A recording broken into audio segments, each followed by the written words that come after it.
किसी की असली उम्र क्या होती है? जो कैलेंडर बताता है वो, या फिर वो जो हमारा शरीर अंदर से महसूस करता है?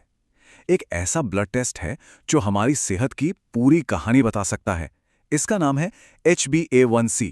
ये सिर्फ एक नंबर नहीं है, बल्कि ये लंबी और सेहतमंद जिंदगी का एक राज हो सकता है। चलिए आज इसी को समझते हैं। तो सोचने वाली बात है, क्या कोई एक अकेला टेस्ट ये बता सकता है कि हमारा शरीर असल में किस रफ्तार से बूढ़ा हो रहा है? HbA1c सिर्फ एक शुगर रीडिंग नहीं है। ये हमारे शरीर की असली बायोलॉजिकल उम्र जानने का एक बहुत ही पावरफुल जरिया है। लंबी उम्र का जो राज है ना, वो हमारे मेटाबॉलिक स्वास्थ्य में ही छिपा है। और HbA1c टेस्ट हमें ठीक यही बताता है कि हमारे अंग, हमारा नर्वस सिस्टम अंदर से असल में कितने स्वस्थ हैं।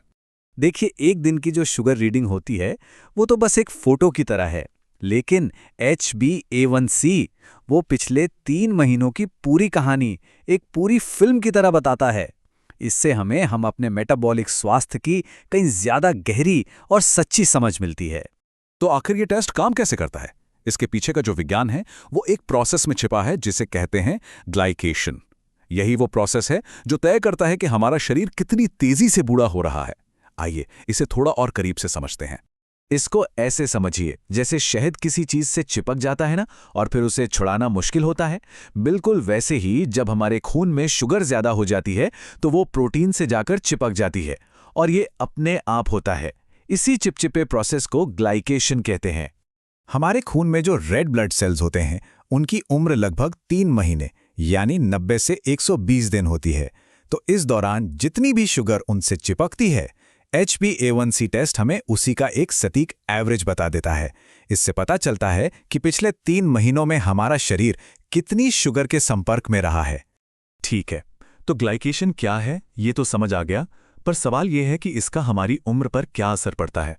असल में इसका सीधा संबंध हमारे स्वास्थ्य और बुढ़ापे की रफ्तार से है।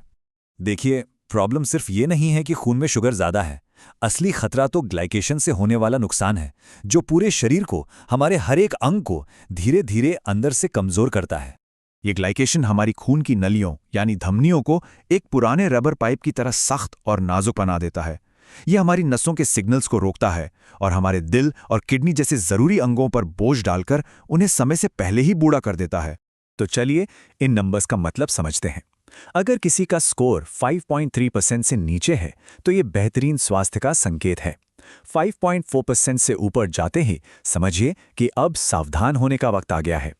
5.7% से ऊपर मतलब प्री डायबिटीज की शुरुआत है, और अगर ये 6.5% से ज्यादा हो जाए तो इसे डायबिटीज माना जाता है। और एक बात, प्री डायबिटीज को सिर्फ एक चेतावनी मानकर हल्के में नहीं लेना चाहिए। ये बीमारी का शुरुआती दौर है जहां शरीर में नुकसान होना शुरू हो चुका होता है। पर अच्छी खबर यह है कि इस स्टेज पर सही लाइफस्टाइल से इसे पूरी तरह से पलटा जा सकता है। अब बात करते हैं उन 3 बहुत ही खतरनाक मिथकों की, या कहने की गलत फहमियों की, जिनके कारण लोग अक्सर अपने HbA1c स्कोर को गंभीरता से नहीं लेते। पहला और सबसे आम मिथक, अरे मैं तो मीठा खाता ही नहीं, तो मेरी शुगर तो ठीक ही होगी। लेकिन क्या ये वाकई सच है? सच तो यह है कि हमारे शरीर के लिए ब्रेड, बिस्किट, सफ़ेद चावल और मिठाई में कोई ज़्यादा फर्क नहीं है। मैदे से बनी हर चीज़, चाहे वो मीठी हो या नमकीन, खून में जाकर उतनी ही तेज़ी से शुगर बढ़ाती है। अब आते हैं दूसरे मिथक पर, मैं तो पतला दुबला हूं, मुझे भला डायबिटीज़ का खतरा कैसे हो सकता है? ये सोचना भी एक बहुत बड़ी भूल हो सकती है, क्योंकि अंगों के आसपास जमा हुआ विसरल फैट सबसे ज्यादा खतरनाक होता है, भले ही किसी का वजन कम क्यों ना हो। इसे ही थिन आउटसाइड फैट इनसाइड वाली कंडीशन कहते हैं। और तीसरा मिथक जो शायद सबसे खतरनाक है, ये मान लेना कि 6.4% तक का स्कोर ठीक ठाक है, चलता है। ये एक बहुत ही खतरनाक सोच है। यहाँ ये समझना बहुत जरूरी है कि ठीक होने का मतलब सिर्फ ये है कि अभी कोई मेडिकल इमरजेंसी नहीं है, लेकिन स्वस्थ होने का मतलब है कि शरीर के अंदर कोई नुकसान नहीं हो रहा है। हमारा लक्ष्य हमेशा स्वस्थ रहना होना चाहिए, सिर्फ ठीक ठाक नहीं। तो अब सवाल ये उठता है कि हम अपने HbA1c स्कोर को बेहतर कैसे कर सकते हैं? तो यहाँ एक बहुत ही सिंपल 5 स्टेप प्लान है जिस पर कोई भी अमल कर सकता है।